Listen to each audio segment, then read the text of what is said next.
दिवसाचा माझा मिटला दिवाळा, कारण हिची अमराई आली पाळावर हा, तुम्ही भिडा मालावर आणि मी चढतो हिच्या झाडावर. कोणत्या मालावर कोणत्या झाडावर मग? अण्णा भाऊ साठे जेव्हा वाटेगावकडून मुंबईला जात होते इले माहित आहे, इथे सांगायची गरज नाही. भूक लागत असताना आंब्याचं झाड असते आणि तिथे शांताबाई नावाची एक महिला असते. महिला आता काय म्हणते, आंब्यासाठी जाते काय? ते शांताबाई नावाची महिला त्या अण्णाभाऊ साठेवरती चिडते. काहून चिडते तर अण्णाभाऊ साठे काय म्हणते, काय?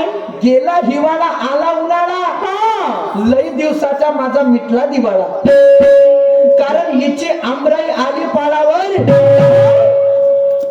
तुम्ही भिडा मालावर अच्छा आणि मी चढतो म्हणते हिच्या आंब्याच्या झाडावर.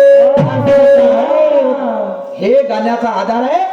माझा राऊंड समाप्त झाला, मी बोलवतो सोनूबाईला आणि तू मचवाचं खलबला आणि हरबला हर.